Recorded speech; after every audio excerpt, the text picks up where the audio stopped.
Howdy, my name is Nonat, and today I'm going to be answering your questions about some certain obscure rulings in Pathfinder 2nd Edition.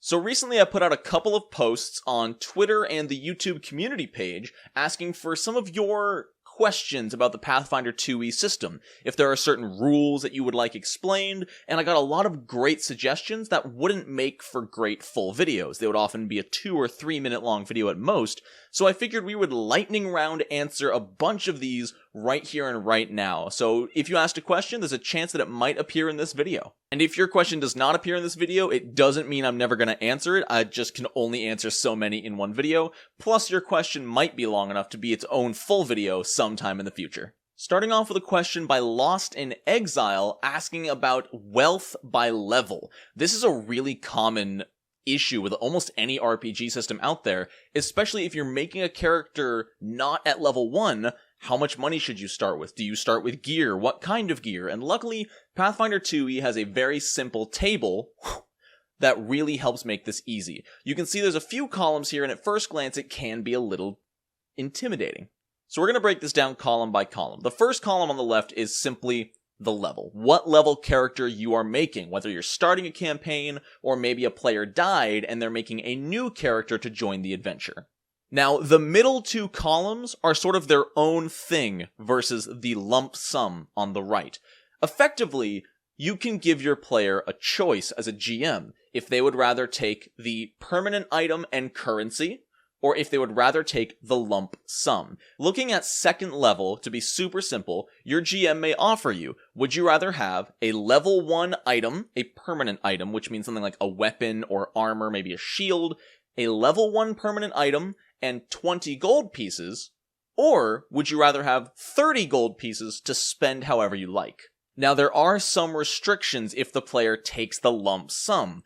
Again, these are guidelines. As a GM, you can allow or restrict anything you like, but by the book, the player is only allowed to pick common items, so no uncommon items, and it can only be a max level of 1 lower than the character level. So if you're making a character at 4th level, and you take the lump sum, you can only buy common items up to 1 level below you, which would be level 3. And that's really how the character wealth works at any level. You take your level, and you can either take the list of permanent items. For example, at level 4, you would get 1 third level item, 2 second level items, and 1 first level item, as well as 30 gold, or 140 gold to spend however you like. You can do this either the way that the GM just picks one or the other, or the GM gives you the option. It's totally up to your table, how you play, and that's really all there is to it. Not super complicated, but a little weird when you just look at the table by itself. Blindman V2 asks, can you use skills in combat? I thought it might be impossible. And that's understandable. A lot of people look at their character sheet as attacks are for combat, skills are for roleplay, they do not mix. But in Pathfinder 2e at least, they mix really, really well. Now, not every skill will be usable in combat, but a lot of them do have almost combat-specific effects.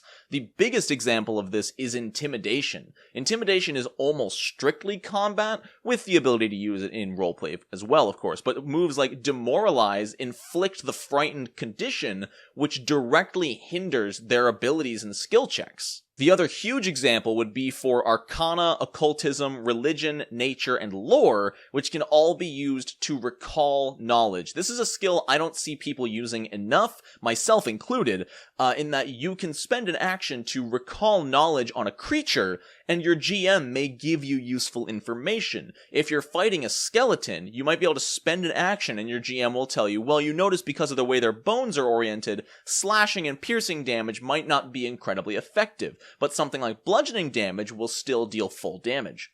And you can get unique information. It's definitely tough sometimes not to metagame, because if you've played enough RPGs, you look at a skeleton and go, bludgeoning damage, not piercing or slashing. But if you are specifically playing in character, or you're fighting an enemy you've never seen before, like a Displacer Beast, that is a really good skill to use in combat.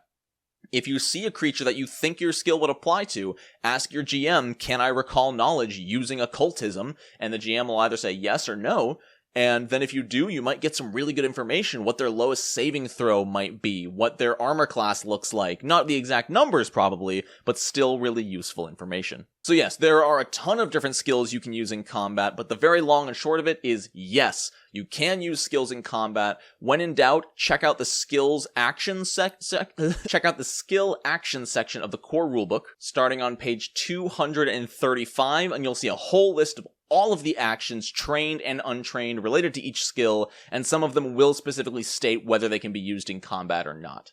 Jacob Sloan comes with 2 questions, the first being examples of how to judge when to sustain spells. Now, this is really important for things like clerics or bards, things that need to be concentrated on. Certain spells have a longer duration, but you have to spend an action on every following turn to sustain it. The Bless example is a really good one in that as long as you sustain it, the Bless stays up. It may cost 2 actions to cast Bless initially, but then every following round, you have to spend another action just to keep it up. But where it gets tricky is trying to figure out when is it still worth it to continue focusing versus putting that action into something else, like maybe moving out of danger or casting a different spell, especially because sustaining something requires concentration, and you can only be concentrating on one thing at a time. And it really comes down to experience, and if you really want to get analytical about it, analyzing the action economy and what you could be doing instead with those extra actions. If you're in a situation where your Bless spell is only reaching one ally, and neither of you are using attacks right now, maybe you and a Divine Sorcerer are both just blasting heal and support spells, well, Bless giving a +1 to hit isn't really super effective right now unless you were to move in closer and put yourself at risk.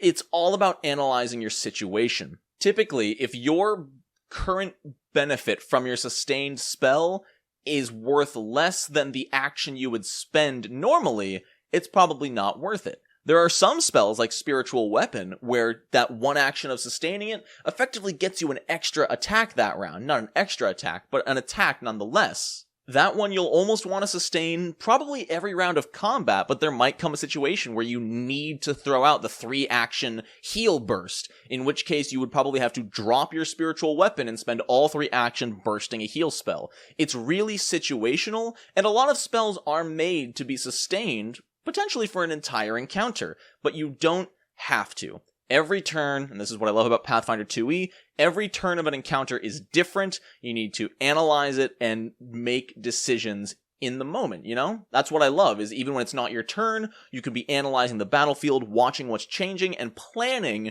for your next turn while it's not your turn. That way when it gets there, you should be able to know what you're doing depending on what's happened in the last round. Sorry that answer wasn't quite as, concrete as I'd like to give, but it's so situational. You really just want to sustain the spell when it's still worth doing. Jacob also asked about commanding summons. Now, this is something that I actually only recently learned myself. It's not readily apparent when you look at the spells, but anything with the summoned trait immediately gets to move after it's summoned. Now, this isn't as overpowered as it sounds, because most summoning spells are 3 actions, such as the Summon Elemental spell that some spellcasters get is 3 actions. So at first glance, you think, okay, I summon it, and then I get to do nothing for this round. But you get to control that elemental that very same turn. The second it is summoned, you get to spend 2 actions with it for whatever you want. You know, whatever it's going to be move and strike or use a special ability, you can do that right then and there. Now, technically, and this is up to you and your GM, but technically, you don't get to directly control your summoned creature. If you can communicate with it, whether it be verbally, with the message spell, if it can understand you, you can attempt to command it in the same way you would command an animal, like an animal companion, but technically, the GM has the right to control your summoned creature, like the summoned elemental I mentioned, for you. And generally, if you summon something, it will fight for you. If you summon an earth elemental while you're fighting a bunch of goblins, it will know you are the one who summoned it, you are its ally, and fight the goblins. But talk to your GM and come to an agreement on the table whether the GM controls the summoned creature or the player's does. Because I've always played it that the player gets to control the summoned creature. You know, they summoned it, it's under their control, technically. But that's just the way I play it. Again, it's your table, do what you will. These rules are guidelines, not restrictions. Let's see. Dio says, channel is great, love your enthusiasm. How did that get in there? That's not a question. Michael Anderson asks about interact actions and how they function with different containers and the rules around them. And I'll be honest, this is one that is not super well explained in the core rulebook. Let me start with the fact that the bandolier, satchel, and belt pouch are all very useful items. If there is something in these items, for one action, you can draw it, and for another action, if it's like a potion, you can use it. So it will be 2 actions to draw something and then to use it. But the backpack specifically is a different story. Now, each of these items can hold something different. The bandolier can hold 8 light bulk items, the belt pouch can hold 4 light bulk items, and the satchel can hold 2 bulk worth of items, which is very good.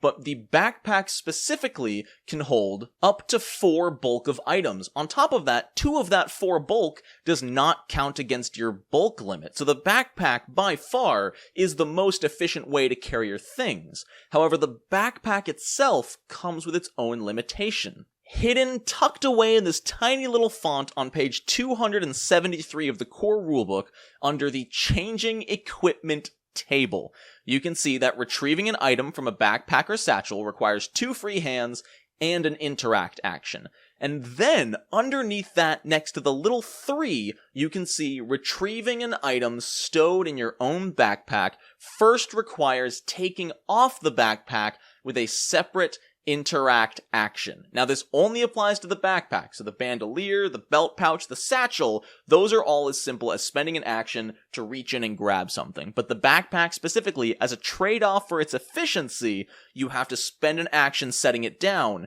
and then another action drawing something out of it, and then I imagine another action putting it back on if you so choose. So keep that in mind. That's something I'm really going to start paying more attention to, so thank you for bringing up this question. And a lot of people mentioned in the Bastion part of my archetype video that, yeah, this is sort of an issue and why having a backpack full of items is useful, but very hindering because it's very bulky and awkward to use, which, when you think about it, does make sense. I was looking forever for this ruling, and thanks to this question coming up, I finally did more research and found it. So thank you for your question. I hope I answered it. Let's move on. Lucas Charret, I hope I said that right. I don't think I did, asks how magic items work. Now, this one is very broad, and it would be hard to even make a video about it because every magic item functions differently. But something I do want to mention here, because I don't know when else I would say it, is that investing in magic items is its own system here in Pathfinder 2e. I think it's called attunement in some other systems, but not all magic items require investing.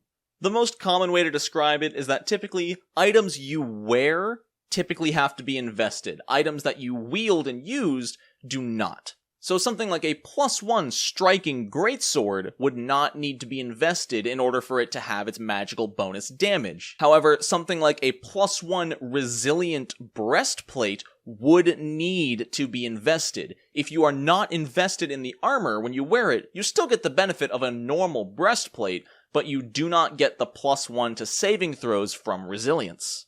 Investing is incredibly easy, and it is described as taking the same amount of time it would normally take you to put the item on. So if it's on something like a breastplate, it would take about 10 minutes. If it's on something like hide armor, very light, it would only take about 3 actions. So you can normally invest in something like a brooch or a necklace or a ring almost instantaneously, but there is a limit. One character can only invest in 10 unique magical items.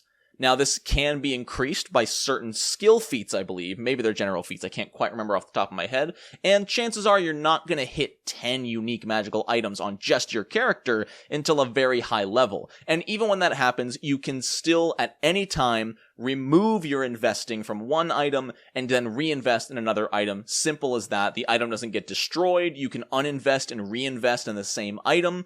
But that's really how magic items work. If you have to wear it, you have to invest in it. If it's something you use, you do not have to invest in it. Hope that makes sense. And that's it for answering your questions today. I hope I was able to answer some good questions here. I had some good questions here. I hope I was able to answer them well. Let me know if I got anything wrong. I'm pretty confident in my answers to these, but I'm really happy with how this turned out. I think I'll do this again in the future because it's really great to get small rulings like this that I can't normally cover in a video. So thank you all so much for watching. I want to give a huge shout out to Troy Hughes, Paul Rand, and Quid Thulu, as well as the rest of my fantastic patrons. If you're interested, there are links in the description to my Patreon, where I upload an exclusive video every Thursday. There's also links to our community Discord, which everyone can join for free. We would love to have you. Come hang out, talk about Pathfinder, D&D, movies, video games. It's a ton of fun. You can also follow me on Twitter, where I say stupid crap. If you like what you saw, please consider subscribing and ring the bell to know exactly when the next video goes live. And until next time, no nat ones.